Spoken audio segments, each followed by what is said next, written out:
Monsieur Gerald Weston.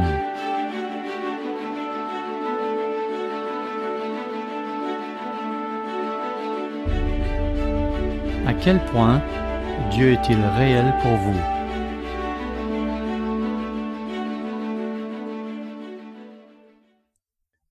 Dans le numéro de janvier 2021 de Tomorrow's World, j'ai écrit un article intitulé « 3 piliers de stabilité en des temps difficiles ». Je l'ai écrit pour essayer d'être très encourageant pour tout le monde, car nous vivons présentement des temps difficiles. Certes, ce n'est pas la période la plus difficile que le monde ait jamais connue, même si nos populations semblent penser que c'est le cas. En effet, ceux qui ont vécu la Seconde Guerre mondiale, en particulier ceux qui vivaient alors en Europe, notamment en Allemagne, mais aussi ceux qui étaient en Russie ou en Asie du Sud-Est, tous ceux-là ont connu des temps difficiles, des temps bien plus difficiles que ce que nous vivons actuellement.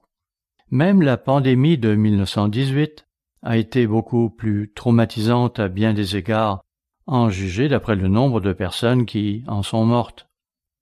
N'empêche que les gens d'aujourd'hui semblent obsédés par la difficulté et l'horreur de leur vie, alors qu'ils ont tant de choses merveilleuses à leur actif.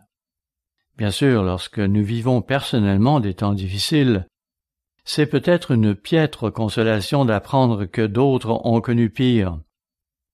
Si j'ai écrit cet article, c'est dans le but de nous donner une base d'appui. J'y donne à nos lecteurs et à nos membres 3 piliers qui pourraient nous aider dans les moments difficiles. Ces 3 piliers sont les suivants. Le premier, savoir que Dieu existe et être convaincu qu'il y a un Dieu dans le ciel, un Dieu qui se soucie de nous, qui nous aime et qui a élaboré un plan et que tout ce qui nous arrive n'est pas le fruit du hasard. Le deuxième pilier est de prouver que la Bible est la parole de Dieu, que c'est là que se trouve la source de la connaissance et de la compréhension, non seulement à propos de Dieu, mais aussi à propos de la façon de vivre, du sens et du but de la vie. Le troisième pilier est de savoir où Dieu travaille. Oui, de prouver réellement où il travaille. Je considère personnellement que ce sont là 3 piliers très importants, et je sais que nous en parlons souvent lorsque nous préparons des gens pour le baptême. Les façons de présenter les choses peuvent varier un peu selon les individus concernés, mais dans l'ensemble, ces points vont immanquablement être abordés d'une façon ou d'une autre. Particulièrement avec nos jeunes qui ont grandi dans l'Église, je veux m'assurer qu'ils comprennent bien que Dieu existe. Le croient-ils vraiment? Peuvent-ils le prouver? Ont-ils déjà été mis au défi de défendre leurs croyances? Ce qui se passe avec de nombreux jeunes lorsqu'ils vont à l'université, c'est qu'ils vont alors avoir affaire à des professeurs, notamment des professeurs de biologie, qui vont souvent dénigrer Dieu, se moquer de lui, et parfois même le défier du poing, lui demandant de les frapper à mort s'il existe. C'est du moins le témoignage que j'ai reçu de certains jeunes qui l'ont vécu personnellement, ou encore de certains de leurs parents. Pour ma part, lorsque je fréquentais le Ventura College, j'ai pu voir comment certains étudiants qui croyaient en Dieu au début de leurs études ont littéralement renoncé à toute croyance dès la fin du premier semestre, et cela parce qu'un de ces professeurs avait réussi à les convaincre que Dieu n'existe pas, que nous ne sommes finalement que le produit d'une évolution, qu'il n'y a pas de base vraiment solide pour prouver que Dieu existe. Maintenant, si vous avez cette base solide, vous n'avez rien à craindre. Mais l'avez-vous prouvé à vous-même? Jeunes gens, avez-vous prouvé que la Bible est véritablement la parole de Dieu? Par ailleurs, et là je m'adresse à chacun d'entre nous, sommes-nous convaincus que c'est ici que Dieu travaille? L'avons-nous prouvé? C'est très important, vous savez. Hier soir, je me suis mis à penser à certaines de ces crises que nous avons vécues dans l'Église, à certains de ces événements que nous avons vécus au cours des années. Et certains d'entre nous qui sont dans l'Église depuis des décennies ont certainement eu à relever des défis à maintes reprises. Ainsi, nous avons eu certains problèmes en 1972 et en 1974. Je n'entrerai pas dans les détails, mais en 1974, à cause de problèmes qui existaient à l'époque de l'Église universelle, la Worldwide Church of God, nous avons perdu environ 30 ministres et 3000 membres. Et ces problèmes n'étaient pas imaginaires, ils étaient bien réels. Ce fut en vérité une période très difficile. Et puis, toujours dans les années 70, mais vers la fin, Nous avons eu cette apostasie qui s'est traduite par un abandon graduel de nos doctrines. Et comme si cela ne suffisait pas, voilà que M. Herbert Armstrong faisait une crise cardiaque, dont il est fort heureusement revenu en 1979. Il avait alors imploré Dieu de lui donner la force de remettre l'Église sur les rails, et Dieu l'a fait. Cependant, sitôt après sa mort, au début de 1986, ses successeurs n'ont pas tardé à orienter l'Église dans une direction très différente. Et ceux qui étaient présents entre 1990 et 1995 ont trouvé cette époque très troublante et difficile à gérer, car les dirigeants de l'Église disaient à présent que tout ce que nous avions cru dans le passé était faux, et que c'était dans le monde protestant que devait être notre place. Oh, ils ne l'ont pas dit en ces termes, mais c'est vraiment ce qu'ils avaient en tête, et le temps a prouvé que c'était bien là leur objectif. Finalement, certains d'entre nous sont sortis de ce groupe afin de poursuivre l'œuvre de Dieu sous la gouverne de Dr. Meredith. Pour ma part, je suis arrivé en 1995, mais voilà que, déjà quelques années plus tard, certaines personnes voulurent se débarrasser de Dr. Meredith, car ils n'aimaient pas sa façon de procéder. Nous avons alors dû faire face à cette nouvelle perturbation, et nous avons connu plusieurs autres perturbations depuis lors. N'empêche que pour moi, le fait de savoir que Dieu existe, que la Bible est la parole de Dieu, et que c'est sur elle que sont fondées les doctrines de l'Église, et le fait de savoir où trouver cette Église, cela a été pour moi une base d'appui à toute épreuve. J'ose espérer qu'il en a été de même pour certains d'entre vous, et qu'il en sera finalement de même pour tous nos membres. À nouveau, je ne veux pas vous agacer, vous les jeunes qui êtes parmi nous, mais il vous faut vraiment prouver les choses auxquelles vous croyez. Il ne suffit pas que vos parents l'aient fait, parce que vous pouvez trouver des millions de personnes qui ont adopté aveuglément la religion et les croyances de leurs parents en s'imaginant que tout cela est absolument correct. Notez que je parle ici spécifiquement d'adopter une religion particulière. Il y a ainsi des musulmans, des catholiques et des protestants qui grandissent en suivant une telle pratique. Ils vont prendre pour acquis que leurs parents ne se sont pas laissés tromper, et ainsi, même s'ils abandonnent temporairement la religion de leurs parents, ils vont souvent y revenir plus tard. Comprenez donc pourquoi vous êtes ici. M. Herbert Armstrong avait l'habitude d'insister sur ce point, en particulier lors des jours saints, où il débutait souvent ses sermons en posant la question « Frères et sœurs, pourquoi sommes-nous ici ?» C'est là une question très importante, une question qui va souvent être posée, et nous penserons « Eh bien, je sais pourquoi je suis ici. C'est parce que c'est un jour saint, ou parce que c'est un sabbat. » Mais est-ce que nous intériorisons vraiment ce que cela signifie? Et pourquoi nous sommes ici? Vous savez, il est facile de prendre ces choses pour acquises. Et je veux ici parler de ces 3 piliers que j'ai mentionnés précédemment. Mais ne le prenez pas à la légère. Ces 3 piliers doivent être intériorisés. Ils doivent devenir partie de nous-mêmes. Et, avec l'aide de Dieu, nous devons vivre en conséquence. Ils devront motiver notre comportement. Aujourd'hui, je vais me concentrer sur le premier de ces piliers. En préparant ce sermon, mon intention était initialement de me concentrer sur le 3e de ces piliers, mais, tout compte fait, nous allons plutôt nous concentrer sur le premier. Je tiens cependant à insister dès le départ que tout ceci ne doit pas simplement se limiter à un exercice intellectuel. Le fait de savoir que Dieu existe est une chose, mais, savez-vous, le diable sait aussi que Dieu existe. Et par ailleurs, il y a quantité de gens qui savent que Dieu existe, mais cela a-t-il une incidence sur leur comportement? Cela changera-t-il leur comportement? Encore une fois, notre étude ne doit pas se réduire à un simple exercice intellectuel. Elle doit être plus qu'un exercice intellectuel, et ce que nous ferons de cette connaissance sera d'une importance capitale. Ainsi donc, dans quelle mesure êtes-vous en admiration devant Dieu? À quel point croyez-vous que Dieu existe? Je voudrais maintenant vous parler d'un article que j'ai lu récemment dans notre revue Le Monde de demain de janvier-février 2021, celle qui affiche sur sa page couverture cette photo à propos de la grande réinitialisation et où il est question du coronavirus et de son impact sur le projet de restructuration du monde, ce que certains tentent de faire en ce moment même. L'article dont je veux parler émane de Dr. Brian Fall et il a pour titre « Les œuvres de ses mains ». Je l'ai trouvé fort intéressant. Il comporte le sous-titre évocateur suivant « Câblé pour adorer ». L'auteur y aborde notamment le thème de l'admiration, de cette notion de crainte respectueuse. Ce que cet article dit m'a vraiment frappé, et je n'avais pas considéré ces choses de cette manière auparavant, et j'aimerais à présent vous en lire les 2 premiers paragraphes. Voici ce que Dr. Brian Fall dit dans cet article intitulé « Câblé pour adorer ». Je cite. « Il y a plusieurs milliers d'années, un jeune berger était assis dans un champ, seul sous un ciel parsemé d'étoiles brillantes. Levant alors les yeux vers l'étendue étoilée, il fut profondément ému.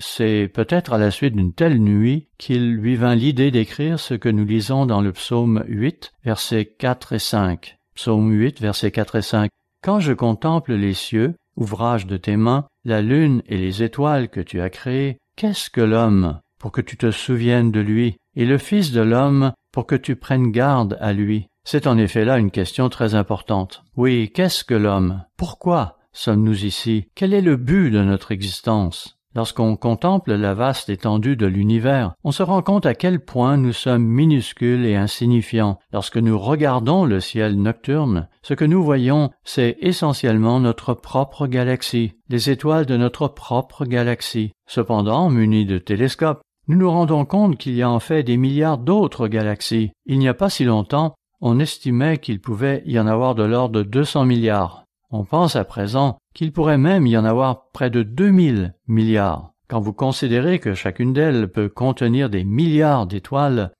c'est tout simplement ahurissant. David n'avait évidemment aucune idée de cela à son époque. Il ne pouvait pas savoir à quel point l'univers était grand, mais ce qu'il en voyait était suffisant pour l'impressionner.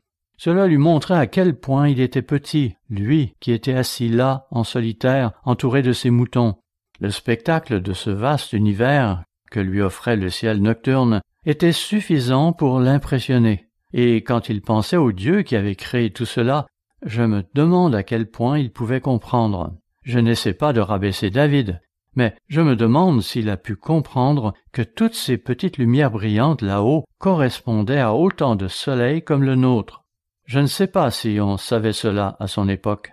Peut-être que oui, en partie, mais on ne pouvait certainement pas savoir tout ce que nous savons aujourd'hui. Et pourtant, même à cette époque, il y avait une certaine conscience de Dieu, souvent des dieux païens, certes, mais en Israël, il y avait une conscience de Dieu, du vrai Dieu, et cette connaissance David l'avait certainement. Cela dit, nous qui vivons actuellement, et qui voyons ce vaste univers, nous pensons que tout cela est le fruit du hasard, et nous prenons pour acquis jusqu'à la terre sous nos pieds. Mais cette terre sous nos pieds a dû être amenée à l'existence selon certaines lois. Tenez, et je l'ai déjà souligné à d'autres occasions, vous voyez ce lutrin? Il semble assez solide, n'est-ce pas? Et pourtant les scientifiques nous disent que ce n'est pas si compact, que c'est surtout fait de vide. On ne peut pas passer le doigt à travers, certes, mais cette matière est surtout composée de vide. Elle est faite d'atomes minuscules, eux-mêmes essentiellement composés de vide et maintenus ensemble d'une certaine manière. Ainsi, vous avez l'impression d'être assis sur votre siège en ce moment, mais en réalité vous ne l'êtes pas. Vous ne touchez pas vraiment ce siège. Vous pourriez alors répliquer « Attendez une minute, je sais que je suis assis. » Soit, je ne m'obstinerai pas avec vous. Après tout, peut-être que ces scientifiques ne savent pas de quoi ils parlent. Mais c'est pourtant bien ce qu'ils affirment. Selon eux, ce qui se passe, c'est que vos atomes se pressent contre les atomes de votre chaise et que vous planez en quelque sorte au-dessus de votre siège, bien que très légèrement. Je sais que tout cela est difficile à comprendre pour nous. Cependant, les scientifiques ne sont pas totalement dépourvus de compréhension et de connaissance, et tout ce que cela montre, c'est à quel point l'univers est complexe et régi par des lois et des interactions. Si vous regardez le tableau périodique des éléments, également appelé tableau de Mendeleïev, vous apprendrez certaines choses à propos des atomes, notamment qu'ils sont constitués de protons et d'électrons, et que la combinaison de ces derniers déterminera ce qu'ils sont, soit de l'or, de l'argent ou de l'hydrogène. Toutes ces forces qui rassemblent les choses sont régies par des lois qui ont à un moment donné été créées et qui sont maintenues actives. Les scientifiques y croient. On parle beaucoup aujourd'hui du Big Bang, mais vous savez, cela implique qu'il a dû y avoir un début, ce qui, à son tour, nécessite que quelque chose ou quelqu'un l'ait provoqué. Quelle était cette cause? Il fut donc un temps où ça n'existait pas, et maintenant ça existe. Le berger dont nous parlions précédemment était destiné à un grand avenir. Il allait devenir un roi en Israël. Mais il n'a jamais oublié ce sentiment d'émerveillement qu'il a éprouvé après avoir médité sur la grandeur de Dieu, ce qui l'a amené à voir sa propre insignifiance à un stade précoce de sa vie. Si vous ne l'avez pas déjà fait, je vous recommande certainement de lire cet article du Dr. Fall et de réfléchir à sa signification. Vous savez, il y a eu une autre occasion où David a certainement ressenti une admiration mêlée de crainte, et cela dans le psaume 139, un passage qui est très familier à la plupart d'entre nous. C'est certainement l'un de ceux sur lesquels je me suis concentré ces dernières années, ne serait-ce qu'en raison de ces études que j'ai menées à propos de la complexité de la vie. Tournons-nous donc vers psaume 139, où nous lirons les versets 13 à 15. Psaume 139, versets 13 à 15. C'est toi qui as formé mes reins, qui m'as tissé dans le sein de ma mère. Je te loue de ce que je suis une créature si merveilleuse. Tes œuvres sont admirables, et mon âme le reconnaît bien. Mon corps n'était point caché devant toi lorsque j'ai été fait dans un lieu secret, tissé dans les profondeurs de la terre. C'est Dieu qui est à l'origine des lois qui régissent le développement de notre corps. Nous commençons tous par 2 cellules, la plus petite et la plus grande du corps humain, et ces cellules vont alors se transformer en 4, puis en 8, en 16, et ainsi de suite. Et certaines d'entre elles vont évoluer de sorte à former par exemple un rein, un poumon ou un foie. En ce qui concerne le rein, j'ai posé la question à un nombre de spécialistes, mais n'ai jamais obtenu de réponse satisfaisante qui expliquerait pourquoi le rein en arrive à avoir la forme qu'il a. Nous savons qu'à l'instar de tout organe, il va se développer. Ces cellules se reproduiront sans cesse, jusqu'à ce qu'une hormone ou je ne sais quoi vienne dire « stop ». Alors la croissance s'arrêtera. Mais pourquoi le rein a-t-il la forme qu'il a? Pourquoi le foie a-t-il la forme qu'il a? Pourquoi le cœur a-t-il la forme qu'il a? Quel est l'architecte de cette construction? Nous savons que c'est l'ADN. Mais, encore une fois, qu'est-ce qui leur fait adopter la forme et la structure qu'ils auront? Par ailleurs, pourquoi avons-nous 2 narines? Et toutes ces autres caractéristiques du corps humain? David s'émerveillait en voyant toutes ces choses, et il était en admiration devant l'œuvre de Dieu. Dans cette même revue que j'ai citée tantôt, celle du Monde de demain de janvier-février 2021, il y a aussi cet article de moi à propos des 3 piliers de la stabilité dans les moments difficiles. Dans cet article, j'ai mentionné 2 de mes citations préférées. L'une est tirée d'un livre que j'ai déjà recommandé auparavant et que j'aime beaucoup. Il est de Michael Denton et a pour titre « Évolution, une théorie en crise ». Il est vrai que Denton a écrit un second livre sur le sujet quelques années plus tard et dont le titre est « Évolution, une théorie toujours en crise ». Mais M. Smith est d'accord avec moi pour dire que ce dernier est assez compliqué, ne serait-ce que parce qu'il faut brasser beaucoup de choses avant de comprendre où il veut en venir, et c'est pourquoi je ne vous le recommanderai pas. Par contre, pour ce qui est de son premier livre, Évolution, une théorie en crise, lequel a été écrit environ 30 ans plus tôt, et dont on pourrait penser qu'il est dépassé, eh bien, il n'en est pas moins d'actualité, et même encore plus de nos jours, selon moi. Dans mon article, j'avais donc fait une citation tirée de ce livre de Michael Denton. La voici. Bien que les plus petites cellules bactériennes, mais laissez-moi vous le lire tel que cela figure à la page 250 de son livre, car je crois que mes notes à ce sujet risquent d'être incomplètes. À vrai dire, j'ai trouvé cette citation tellement importante que j'en ai souligné une partie et mis 3 étoiles à côté. La voici donc. La biologie moléculaire a montré que même le plus simple de tous les systèmes vivants sur Terre aujourd'hui, les cellules bactériennes, sont des objets extrêmement complexes. Arrêtons-nous un instant. Il est ici question d'une cellule des plus simples. Or, les scientifiques ne nous ont-ils pas toujours dit que nous avons débuté comme une cellule simple, qui s'est ensuite transformée en quelque chose de plus en plus complexe? Pourtant, ici Denton déclare que même le système vivant le plus simple que nous trouvons sur Terre aujourd'hui, les cellules bactériennes, sont des objets extrêmement complexes. Il précise, et je cite, « Les plus petites cellules bactériennes sont incroyablement petites. Leur masse est inférieure à 10 exposant moins 12 grammes. » Ce qui veut dire qu'il en faudrait plus d'1 million de millions pour faire 1 gramme. Et il ajoute, malgré leur taille incroyablement petite, ces cellules bactériennes n'en sont pas moins une véritable usine micro-miniaturisée, dotée d'une puissante machinerie moléculaire. Entre parenthèses, ceci n'est pas une exagération, et il y a des évolutionnistes qui décrivent eux aussi la cellule comme une usine. Il existe même une vidéo à ce sujet, une vidéo dans laquelle on voit en arrière-plan une usine chimique pour montrer à quel point une telle cellule est complexe. Notez en passant que Michael Denton n'est plus un évolutionniste. Je ne sais pas s'il l'a jamais été, mais il ne l'est certainement pas à l'heure actuelle. Continuons de citer Denton. Notre cellule bactérienne est donc une usine micro-miniaturisée contenant des milliers de pièces de machinerie moléculaire complexe, toutes conçues de manière exquise. Et les évolutionnistes vont parler de machines moléculaires ou de machines à protéines qui fonctionnent, qui font des choses. Des machines composées de 100 000 millions d'atomes, donc bien plus compliquées que n'importe quelle machine construite par l'homme et absolument sans parallèle dans le monde inorganique. La plus simple des cellules bactériennes est donc bien plus compliquée que n'importe quelle machine jamais construite par l'homme. Fin de la citation. Et vous savez, Michael Denton n'est pas le seul à le dire. Plus les scientifiques examinent la cellule, plus ils voient à quel point elle est compliquée. Et pourtant, on veut nous faire croire qu'elle s'est formée toute seule. Bon, voyons maintenant ma deuxième citation. Une citation que je trouve aussi très intéressante.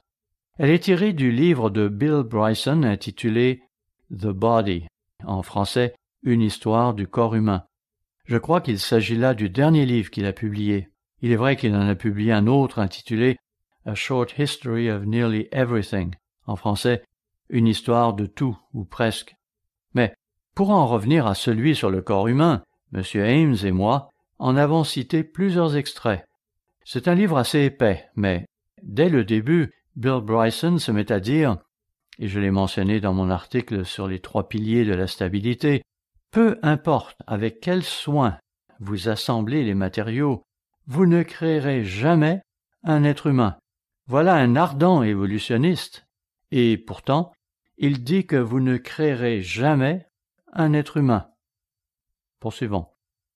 Vous pourriez réunir tous les individus les plus intelligents qui sont en vie de nos jours, les doter de toutes nos connaissances actuelles, et ils ne seraient pas pour autant capables à eux tous de fabriquer la moindre cellule vivante. Pensez-y, frères et sœurs, les personnes les plus intelligentes du monde, munies de la somme de toutes nos connaissances, ne pourraient pas fabriquer la moindre cellule. Mais alors, comment se pourrait-il que tout cela ait pu apparaître? Cela dit, je sais que réfuter la validité de la théorie de l'évolution ne prouve pas pour autant l'existence de Dieu. Mais quelle alternative y a-t-il? Si nous n'avons pas évolué, s'il n'y a pas d'explication naturelle à notre existence ici-bas, alors ne devrait-on pas s'en remettre à une explication non naturelle, en l'occurrence surnaturelle? Notez tout ce que Salomon a étudié durant sa vie. Voyons-le dans 1 Roi chapitre 4, verset 32. 1 Roi chapitre 4, verset 32. Il a prononcé 3000 sentences. Voilà qui démarquait une personne de grande intelligence à cette époque-là. Aujourd'hui, si vous connaissez un grand nombre de faits épars, souvent des futilités, vous êtes considéré comme très brillant et intelligent, que vous soyez capable de tisser des liens entre eux ou de les insérer dans un contexte, cela importera peu. À nouveau, il a prononcé 3000 sentences et composé 1005 cantiques. Salomon était donc un compositeur, un musicien en quelque sorte. Verset 33, il a parlé sur les arbres, depuis le cèdre du Liban jusqu'à l'hysope qui sort de la muraille. Il savait donc des choses au sujet des arbres, des plus grands jusqu'aux plus insignifiants. Il a aussi parlé sur les animaux, sur les oiseaux, sur les reptiles et sur les poissons. Verset 34. Il venait des gens de tous les peuples pour entendre la sagesse de Salomon, de la part de tous les rois de la terre qui avaient entendu parler de sa sagesse. Cela dit, pourquoi Dieu mentionne-t-il tout cela dans les Écritures? Vous savez, il y a sans doute un certain nombre de raisons pour lesquelles il le fait. Toujours est-il qu'il nous décrit ici Salomon comme une personne qui connaissait les choses qui l'entouraient. Lorsque vous considérez ces petits téléphones intelligents que nous avons aujourd'hui, nous comprenons évidemment que ce n'est pas le téléphone qui est intelligent, mais plutôt les êtres humains qui l'ont programmé, fabriqué et assemblé, car il n'est pas apparu tout seul, bien sûr. Il ne peut d'ailleurs pas non plus se répliquer comme le ferait une cellule. Malgré tout, nous parlons de lui comme d'un téléphone intelligent.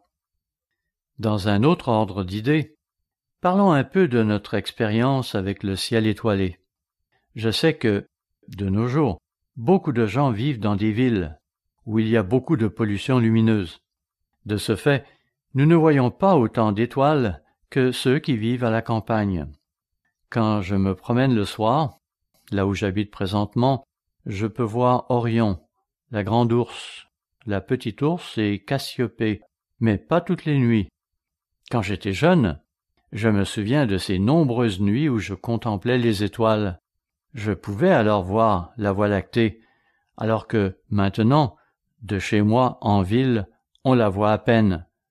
Ce n'est pas étonnant qu'avec tous ces lampadaires et ces phares d'auto, on ne puisse plus voir la Voie lactée, qu'on ne puisse plus admirer ces myriades d'étoiles qui s'offraient à la vue de David, ceux qui nous empêchent du même coup de voir la beauté et les merveilles de Dieu. Il est vrai que celles-ci peuvent aussi être vues ailleurs. Par exemple, nous pouvons tout de même observer les lézards ou les écureuils qui sont dans notre cour. À propos écureuils, ma femme ne les aime pas particulièrement. Ils creusent un tas de trous dans notre pelouse et cela nous ennuie. Parfois, il nous arrive aussi de voir des serpents. L'été passé, j'ai même vu un serpent noir pour la toute première fois de ma vie. Un beau serpent noir, tout brillant. J'aurais bien aimé pouvoir l'admirer un peu plus longtemps, mais il semblait avoir peur de moi. Il y a tant de belles choses que Dieu a créées, et Salomon a étudié ces choses. Je trouve étonnant qu'il n'y ait pas plus de gens qui s'intéressent à de telles choses, mais il y en a tout de même certains qui le font.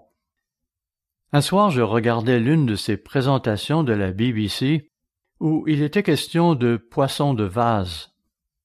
Y en a-t-il parmi nous qui savent ce qu'est un poisson de vase? Bon, je vois qu'il y en a certains qui savent ce que c'est, mais pas beaucoup. Eh bien, ce sont des poissons qui peuvent vivre sur la terre ferme. Ils peuvent respirer par la peau et prendre de l'oxygène supplémentaire dans leur bouche, dans leurs branchies. Ils peuvent ainsi vivre une grande partie de leur vie hors de l'eau, dans des vasières, principalement en Asie, mais aussi ailleurs dans le monde. On en a dénombré jusqu'à une 40aine d'espèces différentes. Ce sont vraiment des créatures étonnantes. Leurs nageoires sont rapprochées et celles du dessous sont attachées ensemble de manière à créer une succion, ce qui leur permet de grimper aux arbres. Ce sont des amphibiens et ils sont plutôt remarquables.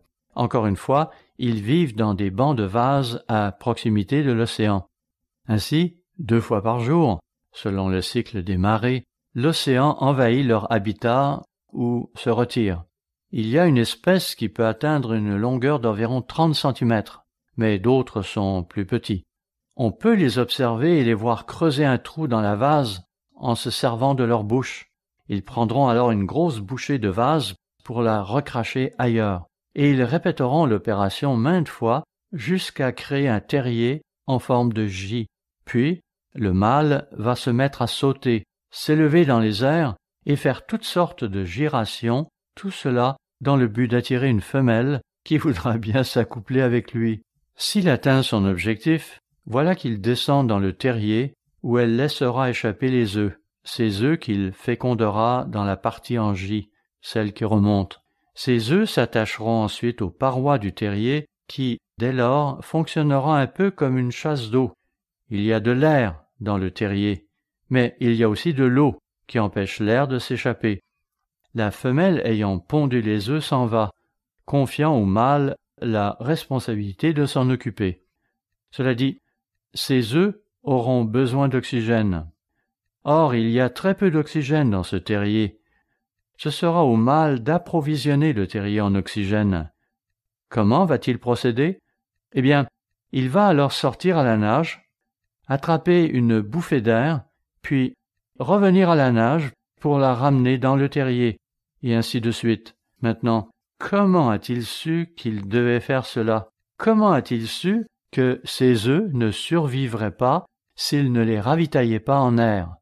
Mais ce n'est pas tout. À un moment donné, il lui faudra retirer tout l'air du terrier pour que celui-ci se fasse totalement envahir par l'eau.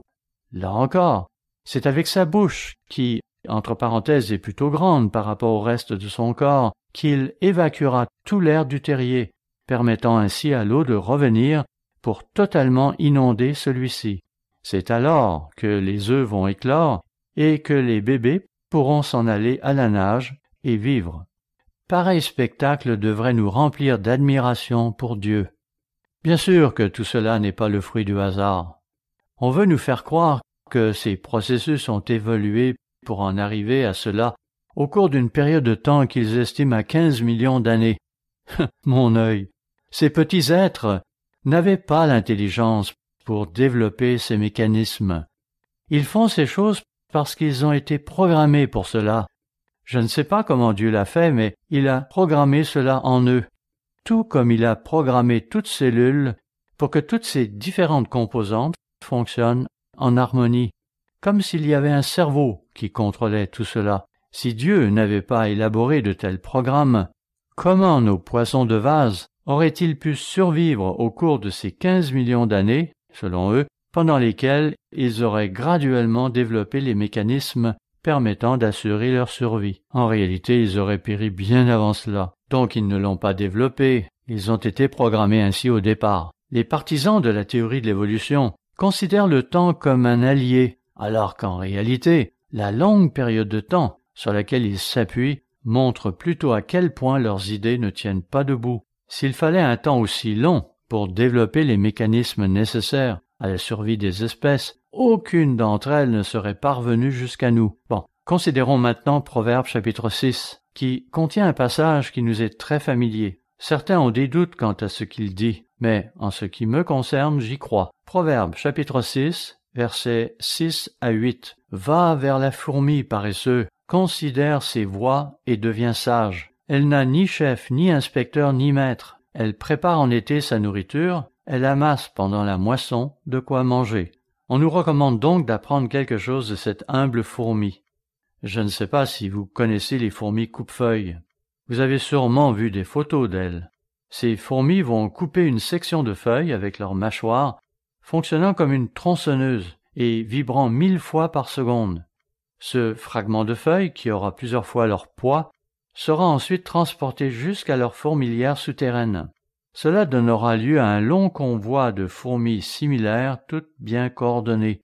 Nous avons là encore affaire à une créature remarquable.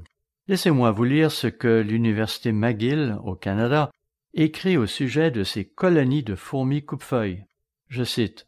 « Vous avez peut-être vu le spectacle impressionnant d'un convoi de fourmis coupe-feuilles formé de millions d'insectes transportant chacun une section de feuilles coupées. Soit dit en passant, une grande colonie peut facilement compter 8 millions de fourmis. Elles vont ainsi couper des sections de feuilles pour les ramener chez elles. Mais saviez-vous que les fourmis coupe-feuilles ne mangent pas vraiment les feuilles qu'elles récoltent? Non, et c'est surprenant. Mais alors se demandera-t-on, que vont-elles faire avec ces feuilles? Quel est le but de leur récolte?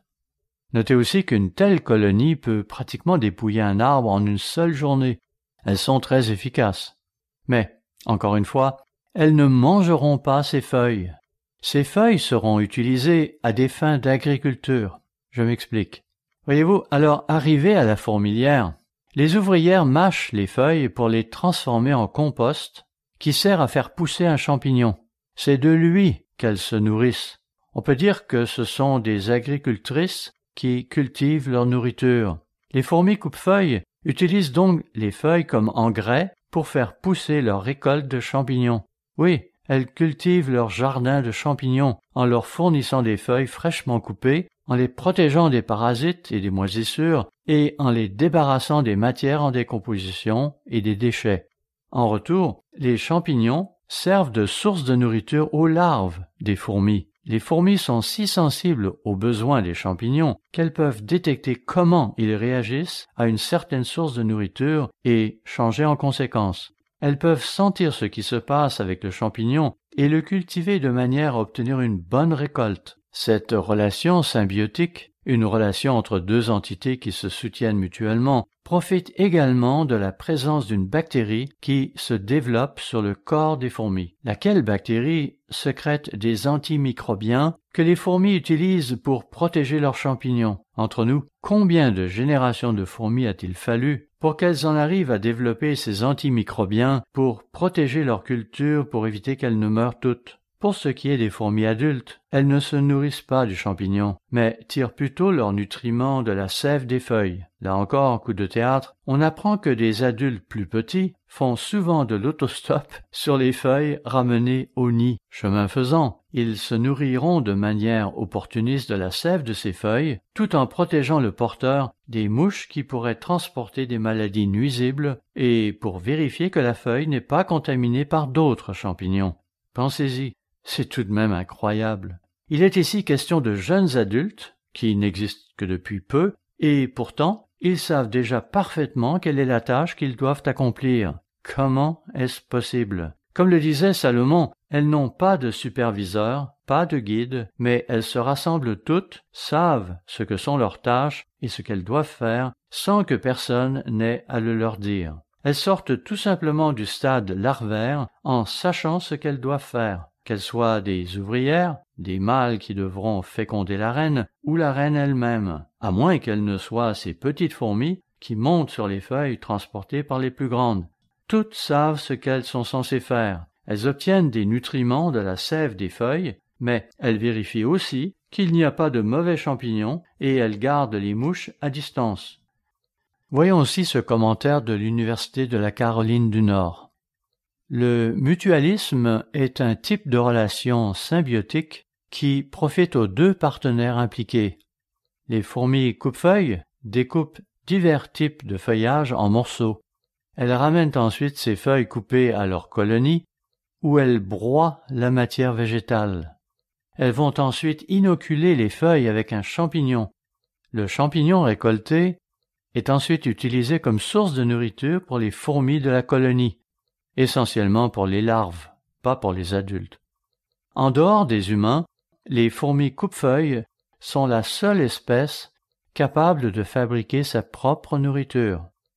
Pour protéger leur jardin de champignons, les fourmis coupe-feuilles comptent sur un type de bactérie qui vit sur leur peau et qui les aide à combattre des champignons nuisibles qui pourraient les envahir. Cette relation entre la fourmi coupe-feuille, le champignon et la bactérie est l'un des exemples les plus étonnants de mutualisme dans la nature. Vous savez, nous pourrions passer des jours à lire à propos de ces merveilles de la nature que sont les poissons de vase, les fourmis coupe-feuilles et autres créatures étonnantes. Êtes-vous en admiration devant Dieu et devant sa création? Quand je lis à propos de la cellule, par exemple, je suis absolument ébahi et me demande comment Dieu s'y est pris pour faire tout cela. Ce n'est pas seulement que la théorie de l'évolution est totalement incapable de l'expliquer, mais j'aimerais tant comprendre comment Dieu a pu concevoir toutes ces merveilles. Ainsi, créer un corps humain, ou celui de n'importe quelle créature, c'est tellement complexe. C'est bien au-delà de ce qu'une personne moyenne peut commencer à comprendre. Vous savez, je ne prétends pas être un expert en la matière, mais lorsque je lis certains ouvrages, je ne comprends pas toujours ce qu'ils disent. Je peux tout au plus discerner l'esprit incroyable qui doit être en arrière de tout cela. Le problème, c'est que certains envisagent la connaissance comme une fin en soi. Voyez tous ces biologistes, ces microbiologistes, ces zoologistes, ces gens qui passent pour d'éminents scientifiques. Et beaucoup d'entre eux croient probablement en Dieu plus qu'ils ne veulent l'admettre. Et il y a eu des enquêtes à ce sujet. Cependant, il y en a tout de même beaucoup, comme Richard Dawkins et d'autres, qui ridiculisent l'idée même de Dieu. D'autres, comme Michael Ruse, vont cependant reconnaître que l'évolution s'apparente finalement à une religion. Vous avez là un adepte de la théorie de l'évolution, qui, entre parenthèses, est simultanément un philosophe, et qui est prêt à admettre que l'évolution est en réalité l'équivalent d'une religion. La connaissance en soi est merveilleuse, mais elle ne suffit pas, car il y a des gens qui voient ces choses et qui les étudient, mais cela ne change pas leur vie. Cela ne change pas leur façon de voir les choses. C'est en partie le problème qu'avait Salomon. Il avait toutes ces connaissances au sujet des arbres, des poissons, des oiseaux. Il connaissait leurs noms et probablement aussi leurs habitudes. Il pouvait reconnaître n'importe quel type d'arbre lorsqu'il marchait dans la forêt. Il y a des gens comme ça, des gens comme Salomon qui savent beaucoup de choses et qui s'intéressent à beaucoup de choses. Mais dans le cas de Salomon, cela a-t-il produit de bons résultats? Qu'en est-il de ces scientifiques qui connaissent tant de choses? Il y a des gens beaucoup plus intelligents que nous et qui en savent beaucoup plus que nous sur certains sujets. Cependant, pour eux, ce n'est qu'un exercice intellectuel. Ils ne comprennent pas vraiment le plus important. Ils vont même parfois utiliser leurs connaissances pour tenter de réfuter l'existence de Dieu. Mais c'est lorsque Dieu fait partie de notre vie que la connaissance nous est profitable. Alors je vous pose la question, à quel point Dieu est-il réel pour vous? Ces choses qui vous entourent vous touchent-elles? Vous poussent-elles à considérer Dieu avec crainte et révérence? Êtes-vous émerveillé par ce qu'il a fait? Voyons Psaume chapitre 8, où se trouve un passage que Dr. Fall mentionnait dans son article. Psaume chapitre 8, verset 4. Quand je contemple les cieux, ouvrage de tes mains, la lune et les étoiles que tu as créées, qu'est-ce que l'homme pour que tu te souviennes de lui, et le Fils de l'homme pour que tu prennes garde à lui? Verset 6. Tu l'as fait de peu inférieur à Dieu, et tu l'as couronné de gloire et de magnificence. Tu lui as donné la domination sur les œuvres de tes mains. Oui, Dieu a créé toutes ces créatures, toute cette biodiversité, et il nous donne la domination sur ces choses. Continuons. Tu as tout mis sous ses pieds. Verset 8. Les brebis comme les bœufs, et les animaux des champs, les oiseaux du ciel, et les poissons de la mer, tout ce qui parcourt les sentiers des mers. Éternel, notre Seigneur, que ton nom est magnifique sur toute la terre. Combien nous devrions donc être en admiration devant Dieu. Ce passage établit un contraste entre le Dieu éternel et l'homme temporaire. Il souligne à quel point Dieu est grand. C'est pourquoi David avait dit au verset 5, « Qu'est-ce que l'homme pour que tu te souviennes de lui, et le Fils de l'homme pour que tu prennes garde à lui? Oui, pourquoi Dieu se préoccuperait-il de nous? Tant que nous ne serons pas capables d'établir un juste rapport entre Dieu et nous ne pourrons pas avoir une relation appropriée avec lui. Ainsi, ceux qui se pensent si intelligents qu'ils n'ont pas besoin de Dieu ne peuvent pas avoir de relation avec lui. Il y a ceux qui sont imbus d'eux-mêmes à cause de leur savoir, mais ce sont ceux qui s'humilient, qui ont le cœur contrit, qui reconnaissent leurs défauts et sont prêts à s'en repentir, ceux qui éprouvent une crainte respectueuse envers Dieu, ce sont ceux-là qui seront finalement dans la famille de Dieu. Cela dit, on peut dire de nous que nous faisons en quelque sorte déjà partie de la famille de Dieu à l'état embryonnaire. Voyons aussi Ésaïe chapitre 57, verset 15. Ésaïe 57, verset 15.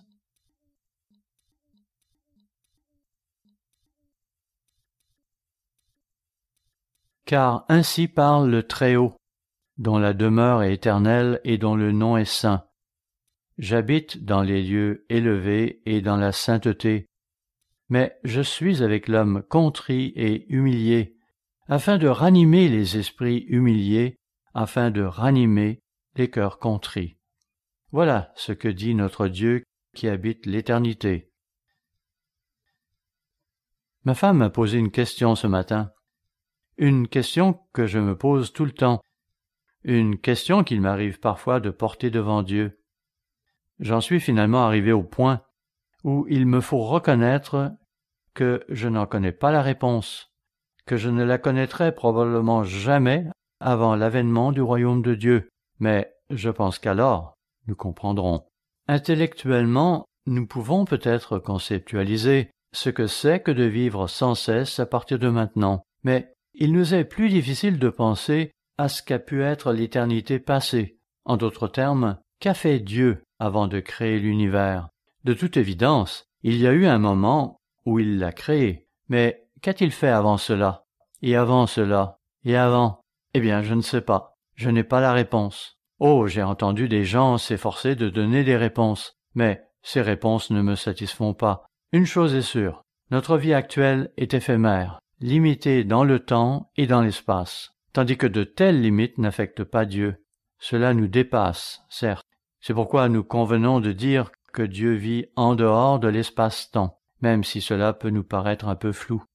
J'avoue que c'est flou en ce qui me concerne. Par contre, ce que je sais, pour avoir beaucoup étudié plusieurs choses depuis un certain temps, c'est que notre existence n'est pas un accident, le fruit d'un hasard aveugle. Mais la question demeure. Et Dieu, d'où vient-il? Pour la réponse, il nous faudra attendre. Pour lors, je dois me contenter de ce que je peux voir et comprendre. Et s'il est une chose que je peux voir et comprendre, c'est que certaines choses qu'on nous dit de croire n'ont manifestement pas de sens. Il y a, par contre, beaucoup de preuves de l'existence de Dieu, pour qui veut bien les examiner objectivement et en ayant parfois recours à la prière. Justement, on prie parfois à propos de quelque chose, mais comme notre mémoire est fragile, surtout lorsqu'on a atteint un certain âge, notre esprit s'égare, on ne sait plus ce qu'on cherchait. Ainsi, lorsque vous me demanderez lundi ce que j'ai abordé dans mon sermon d'aujourd'hui, il y a des chances que je ne m'en souviendrai plus. Il faudrait vraiment que je fasse un gros effort pour que ça me revienne. Suis-je le seul ici à vivre une telle situation? À d'autres moments, une pensée va me venir à l'esprit et je me dirai alors que ça irait bien avec le sermon que je suis en train de préparer. Mais comme je suis facilement distrait, voilà qu'elle me sort de la mémoire. Lorsque je me mets alors à prier pour qu'elle me revienne, parfois Dieu répondra presque instantanément, mais si je m'abstiens de prier, elle ne reviendra pas toujours. Combien de fois, en 50 ans, ne me suis-je pas mis à genoux pour demander à Dieu de me montrer ce qu'il serait bon d'aborder dans le sermon de cette semaine? Lorsque j'en étais à mes débuts dans le ministère, nous devions généralement parler un peu plus souvent que maintenant. Tout d'abord, il nous fallait préparer un nouveau sermon chaque semaine et le donner à tour de rôle aux 2 congrégations qui nous étaient assignées pour le sabbat. En plus, on devait encore tenir une étude biblique durant la semaine, sans oublier le club d'orateurs dont nous avions également la charge. Pas étonnant donc qu'il nous fallait alors nous en remettre à Dieu pour qu'il nous guide et nous inspire dans les choix à faire. Et Dieu répond à de telles prières. Puisque nous parlons de réponse à nos prières, la semaine dernière, M. Hernandez nous a parlé de 2 guérisons absolument remarquables, inexplicables, qui eurent lieu en Amérique du Sud.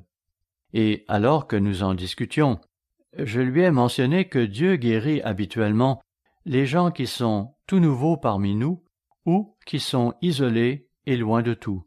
Cela ne veut pas dire qu'il ne nous guérit pas, nous aussi, car nous savons qu'il nous guérit. En fait, nous avons probablement oublié toutes les fois qu'il nous a guéris, mais je voulais ici parler de ces guérisons spectaculaires, instantanées, et qui défient toute explication rationnelle. Nous en avons sûrement connu, mais nous les avons oubliés. Un de nos pasteurs dans l'Ouest avait l'habitude de tenir une chronique de tous les miracles que Dieu accomplissait. À une certaine époque, lui et sa famille vivaient à la frontière entre les États-Unis et le Canada. Lorsque vint pour eux le moment de se rendre à la fête, sa femme avait, pour la circonstance, préparé beaucoup de nourriture en conserve, et ils transportaient tout cela dans une petite maison mobile en arrière de l'auto. Arrivés à la frontière, on leur avait demandé s'ils transportaient certaines choses en particulier, et inconsciemment, ils avaient répondu que non. Les douaniers s'étaient alors mis à fouiller la remorque, sans rien trouver qui aurait pu être compromettant. Peu après, soudainement, la femme eut une vive frayeur. Elle venait de se souvenir de ces conserves qu'elle transportait dans la remorque. Bien sûr, il n'aurait pas répondu comme il l'avait fait, s'il n'avait pas eu ce blanc de mémoire. Cela vous montre comment Dieu agit parfois pour nous éviter des désagréments. Et puis, je me souviens de cet autre incident qui était arrivé à l'un de nos membres dont la voiture était tombée en panne au beau milieu d'une voie ferrée. C'est effectivement arrivé à une famille du Michigan. Une autre famille suivait derrière eux. La voie ferrée était légèrement en pente et un train arrivait. Soudain, la voiture se dégagea, ce qui fit dire aux occupants de l'autre: « Ouf, une bonne chose que vous ayez pu remettre l'auto en marche. » Et les autres de répondre: « Mais non, nous n'y sommes pour rien, nous avons rien fait. » Vous n'êtes pas obligé de croire ces choses. Je le crois parce que je connais celui qui me l'a rapporté et je le sais digne de confiance. Vous savez, il y a un Dieu dans le ciel et nous devons nous souvenir de ces choses. 1 Pierre chapitre 5 nous dit que Dieu tourne ses regards vers les humbles, vers ceux qui reconnaissent que Dieu existe et qui s'humilieront devant lui et éprouveront une crainte respectueuse à son égard. Voyons-le. 1 Pierre chapitre 5, versets 5 et 6. De même, vous qui êtes jeunes, soyez soumis aux anciens, et tous, dans vos rapports mutuels, revêtez-vous d'humilité, car Dieu résiste aux orgueilleux, mais il fait grâce aux humbles. Il faut en effet de l'humilité pour reconnaître qu'il y a quelqu'un de plus grand que nous. Quand on considère certains de nos dirigeants dans le monde d'aujourd'hui, on peut se demander s'ils croient vraiment qu'il y a un Dieu, en juger par leurs actions et leurs comportements. À nouveau, revêtez-vous d'humilité, car Dieu résiste aux orgueilleux, mais il fait grâce aux humbles. Humiliez-vous donc sous la puissante main de Dieu, afin qu'il vous élève au temps convenable.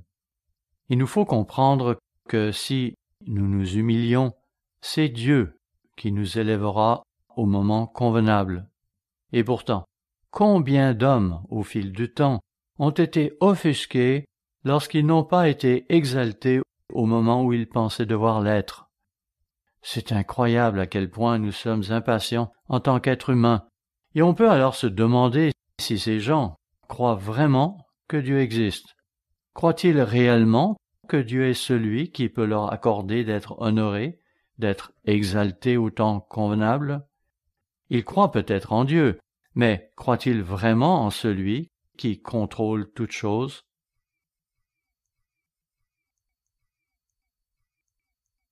Notez que Paul reprend les paroles de David contenues dans Psaume chapitre 8 lorsqu'il expose à son tour le but de la vie dans Hébreux chapitre 2. Et l'une des grandes leçons que nous pouvons tirer de tout cela, c'est qu'il nous faut d'abord acquérir une saine perspective de la grandeur et de la réalité de Dieu avant d'en arriver à comprendre le but et le sens de la vie. Pensez-y et méditez là-dessus. À quel point Dieu est-il réel pour vous? Dans quelle mesure êtes-vous en admiration devant votre Créateur? Bon, que signifie tout cela pour vous et pour moi? Eh bien, tournons-nous vers ce que l'on appelle la prière modèle, vers Matthieu chapitre 6. Notez que Matthieu ne commence pas avec une série de requêtes du genre « Dieu, donne-moi ceci, Donne-moi cela. Non, il y commence par se concentrer sur Dieu en tant que notre Père céleste. Voyons-le. Matthieu chapitre 6, verset 9. Voici donc comment vous devez prier. Notre Père qui es aux cieux. Ainsi, nous levons les yeux vers Dieu comme notre Père céleste, comme celui qui nous a engendrés par son Esprit. Il nous a donné un peu de cet Esprit pour se connecter à l'Esprit qui est en l'homme, afin de nous changer et de nous transformer. Que ton nom soit sanctifié. Son nom doit donc être vénéré et utilisé avec discernement. Verset 10. Que ton règne vienne. Oui, nous avons hâte qu'il vienne. Que ta volonté soit faite sur la terre comme au ciel. Donne-nous aujourd'hui notre pain quotidien. Cet échantillon de prière que nous avons dans Matthieu chapitre 6 concentre donc notre esprit tout d'abord sur Dieu, sa volonté et son plan global pour nous qui avons le potentiel de naître un jour dans son royaume. Tout cela concentre donc notre esprit sur Dieu. C'est pourquoi l'article de Dr. Fall est si important, car il nous enseigne toute l'importance d'avoir une crainte respectueuse et une admiration pour notre Dieu. Cela prépare le terrain pour tout ce qui suit.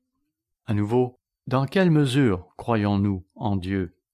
Dans son article, le Dr. Fall cite le Dr. Summer Allen, disant « La crainte peut nous empêcher de ruminer, de penser à nos problèmes et aux facteurs de stress quotidiens. Au lieu de cela, la crainte semble nous sortir de nous-mêmes pour que nous nous sentions immergés dans notre environnement et dans le monde en général, ce qui peut contribuer à nous inspirer de la générosité et un sentiment de connexion avec autrui. Lorsque nous tournons nos yeux vers Dieu, avec crainte et révérence, cela nous prépare le terrain pour d'autres choses qui suivront. Et c'est sans doute la raison pour laquelle la prière modèle de Jésus attire notre attention sur notre grand Dieu et ce plan merveilleux qu'il a pour nous. Il veut que nous pensions au-delà de la réalité présente pour acquérir une vision plus large des choses. Lorsque les temps sont durs, comme ils le sont pour certains d'entre nous qui ont connu de très grandes épreuves cette année, et même avant, lorsque les temps sont durs, il est utile d'avoir une vision d'ensemble. Pardonnez-moi si je vous dis cela d'une manière aussi crue, mais vous le savez, vous allez tous mourir un jour ou l'autre. Je déteste vous annoncer cette mauvaise nouvelle, mais il est un fait que vous allez mourir tôt ou tard, et moi aussi. Mais nous croyons qu'il y a autre chose à l'avenir. Nous croyons qu'il existe un Dieu qui contrôle toutes choses. Nous croyons que Dieu nous aime et que, en autant que nous restions proches de lui, rien de ce qui nous arrive échappe à son contrôle. Il est au courant de tout. Ainsi, lorsque nous traversons des épreuves, qu'elles viennent de lui ou qu'il permette qu'elles nous arrivent, Dieu nous les envoie pour notre bénéfice et pour notre bien. Réjouissons-nous donc dans nos épreuves. Je sais que ce n'est pas facile, mais si nous ne pouvons pas nous réjouir de nos épreuves, pouvons-nous vraiment dire que nous croyons que Dieu est en charge? Considérons-nous vraiment Dieu comme cet être tout-puissant qui a tout sous son contrôle et qui peut s'occuper de n'importe quel problème que vous ou moi avons? Vous savez que la Pâque est proche. Elle nous arrive une fois l'an et nous sommes alors appelés à nous examiner. On ne s'y reportera pas, car vous aurez maintes fois l'occasion de le faire au cours des semaines à venir. Mais dans 1 Corinthiens chapitre 11, au verset 23 à 31, il est question de la façon dont les Corinthiens observaient la Pâque. Il y est dit que certains d'entre eux étaient gloutons, d'autres s'enivraient. Manifestement, ils n'avaient pas une bonne compréhension de la signification de la Pâque. Et c'est pourquoi Paul a dû leur enseigner la signification de cette célébration. Il leur a rappelé qu'ils devaient s'auto-examiner et que si certains parmi eux étaient malades, voire morts, c'est parce qu'ils n'avaient pas appris à proprement discerner la signification du corps brisé de Christ. Ils n'avaient donc pas une vision claire du grand plan de Dieu, et c'est ce que je tiens à nous rappeler aujourd'hui, frères et sœurs, à vous comme à moi. Il nous faut en effet comprendre qui est Dieu, ce que nous sommes, quel est son plan et quel est son but. Il se peut que nous n'ayons pas la réponse à toute question, notamment pourquoi nous traversons telle ou telle épreuve, mais sachez qu'il s'en occupera, qu'il travaillera avec nous et qu'il nous fera passer au travers. Tournons-nous maintenant vers 2 Corinthiens chapitre 13 au verset 5.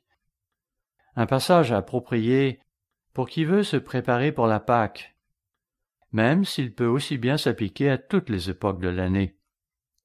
2 Corinthiens 13, verset 5.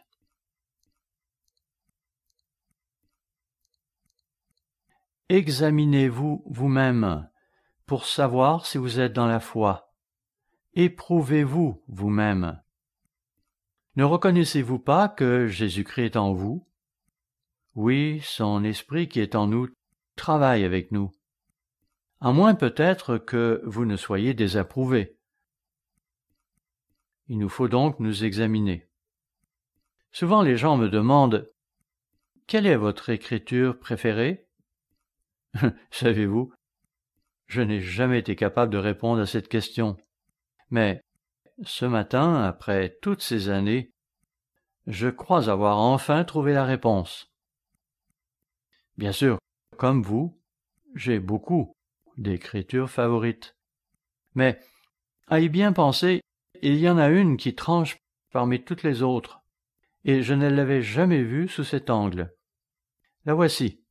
C'est le verset 6 de Hébreux chapitre 11, qui dit « Or, sans la foi, il est impossible de lui être agréable, car il faut que celui qui s'approche de Dieu croit que Dieu existe, et qu'il est le rémunérateur de ceux qui le cherchent. » N'est-ce pas une déclaration incroyablement chargée de sens?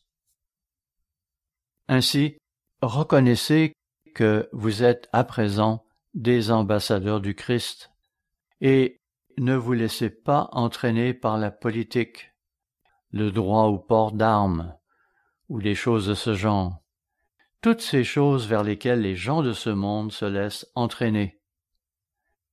C'est ce qui peut se produire lorsque nous perdons de vue le grand plan d'ensemble que Dieu a conçu pour nous. Connaissons notre Dieu, et lorsqu'il nous dit de faire quelque chose, ne tardons pas à agir. Nous essayons de prendre trop de choses en main. Nous vivons dans un monde qui est à la dérive. Ce monde nous offre bien des occasions de nous élever contre le péché qui y règne en maître. J'écoutais les nouvelles en venant ici. On y parlait d'un hôpital au Royaume-Uni où l'on avait proscrit l'expression allaitement ou lait maternel pour imposer l'expression lait humain. C'était, je suppose, dans l'intention de faire plaisir aux transgenres. Parle-t-on ici des hommes transgenres ou des femmes transgenres? Je ne saurais le dire. Tout cela m'apparaît tellement confus. Il est si facile de déchaîner des passions quand on ouvre la bouche. Ce n'est pas une simple question de s'exprimer d'une façon politiquement correcte. Cela correspond ni plus ni moins à un péché. Quant à moi, je refuserais de parler de lait humain. Je parlerais de lait maternel ou d'allaitement maternel. Je m'en tiendrai donc au terme d'autrefois. Je ne veux pas leur céder. Ne nous laissons pas entraîner dans leur politique qui prône la culture de l'annulation et tout le reste. Comme la sermonnette de tantôt nous le recommandait, évitons de nous laisser entraîner dans ces choses, comme certains d'entre nous ont déjà commencé à le faire. Sans la foi, il est donc impossible de lui plaire. Vous savez, l'une des raisons pour lesquelles il est impossible de lui plaire est que si nous ne sommes pas disposés à mettre notre foi à l'épreuve, nous allons soit violer la loi de Dieu, soit manquer de faire les choses que nous devrions faire. J'ai maintenant eu plusieurs conversations avec certains de nos ministres qui m'informent qu'ils ont des membres dans leur congrégation qui travaillent, qui font régulièrement leurs courses, mais ils ne viendront pas au service sabbatique. Ils choisissent plutôt d'écouter en ligne. Vous savez, nous devons faire preuve d'équilibre dans tout cela.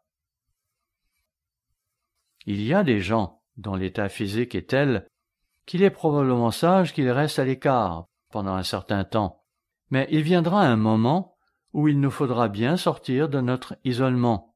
Simultanément, il y en a parmi nous qui, même s'ils sont vulnérables, assistent tout de même au service, et nous faisons de notre mieux pour assurer leur protection, en observant les règles de distanciation sociale et en portant des masques.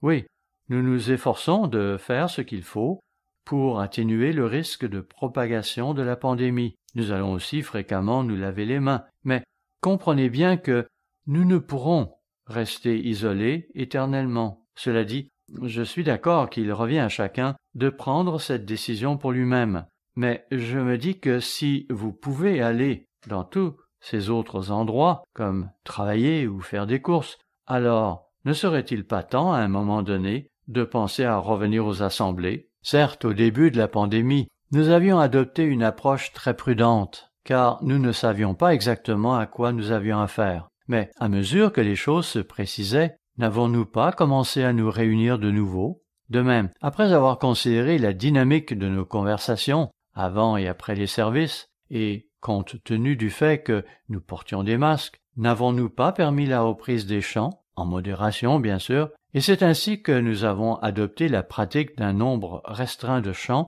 en attendant le jour où nous pourrons revenir à la normale, y compris l'abandon du masque.